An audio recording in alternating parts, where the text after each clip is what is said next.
Hello, my name is George C. Bradley with Grand Canyon University. Today's presentation will be on power and sample size. Quick overview: defining the type 2 error rate, defining power, what affects the sample size, the demonstration of power analysis, the independent t-test, and multiple regression. And we'll also look at too large of a sample size. We'll have a demonstration of too large a sample size. Look at this chart here. At the top you have the truth, and on the side you have study conclusion. On the study conclusion, if you have a difference and there's a difference in the truth, that's good. If you have study conclusion, no difference and no difference there, that's good. And if you have no difference in the conclusion, but in actuality it's true, that's called a type 2 error, which we will call beta. Remember beta. Defining power. First, the probability of finding a difference when one truly exists. 1 minus beta will give you the power. 1 minus beta. Right now, beta would be 0.2, and that would be 1 minus 0.2 would give you 80%. Or 100% minus beta, which is 20%, or 80%. Your power should not be below 80% or 0.8. What affects the sample size? One is power. Larger your power, larger your sample size. Estimated difference between groups. If your difference is small, when you estimate a small difference, you'll need a larger sample size. Keep in mind, if you estimate a small difference, you will need a larger sample size. Type 1 error rate. That's your alpha. That is 0.05. And your variability in measurements made within a comparison group, that when that's small, your sample size should be large. Now be mindful that the estimation difference between groups and the variability, when those are combined, you will have a standardized error rate. A standardized effect size. A standardized effect size. Demonstration here. Let's take a look at demonstration. First, we're going to look at a independent t-test. And if I can move here to this particular table, and I can go, this is a G-power, and I can go to test, means, and right here is two independent groups. And what we have here with our two independent groups, let me maximize this again and get that out, and here, that's where I want to be.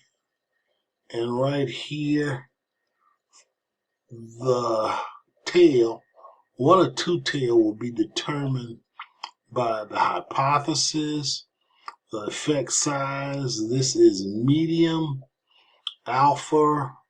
Let's make this at 0.8, and let's find, okay, as you can see there, our sample size for one group is 64, the other sample size is 64, and that'll give you a total of 128. If we were to look at a graph here, we would actually see that the larger our power, the larger the sample size. We'll change this graph up a little bit. We can see our effect size. when our effect size is smaller, the smaller difference, the larger our sample size. Okay, let's downsize this again, and we'll go here, and let's look at multiple regression.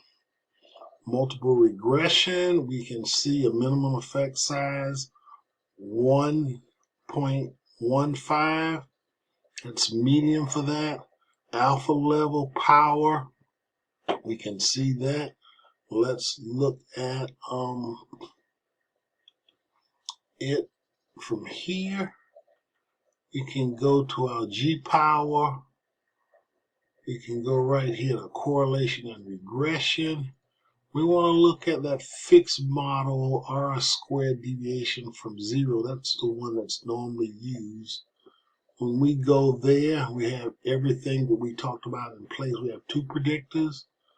And when we calculate, once again, what we have on our PowerPoint is 107. 107. Once again, if you look at the graph, power is larger. You will see an increase in sample size. If you have a smaller effect size, you will have a larger sample size. I think we're finished with that for now. Move back to our PowerPoint. And finally, let's look at a short demonstration of too large of a sample size. What you have here is a formula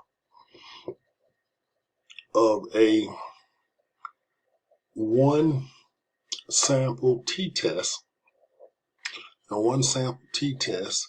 And with this one sample t-test, the important thing here is the standard error in the back. You have the mean sample, you have the population, you have a standard deviation, and you have the square root of the n. The thing in the denominator is the standard error. This is a standard error in its simplest form. But what you'll see with our example here is how the standard error can affect the outcome. Let's go here and let's take a quick look at a sample problem. And as you can see the sample problem here, you can see our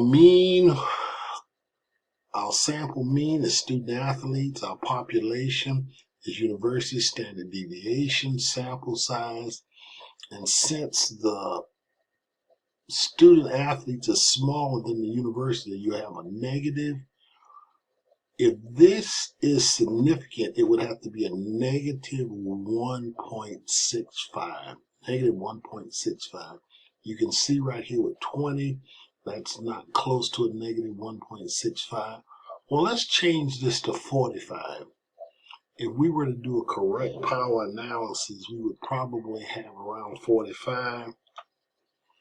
As you can see, this will change. But now, with some students, they might have a large database, maybe about 1,000. And they will probably be tempted to use and saying the larger the better. Not necessarily. If we go 1,000 here, although we can see that there's not a meaningful difference between the university and the student athletes GPA, once we put 1,000 there, then that will give us a negative 2.9, which is to the left of negative 1.65, which in probability is less than a 0.05, which is significant but not meaningful. So please be mindful that you can have a too large of a sample size. And what that will show you sometime that it can be significant but not meaningful.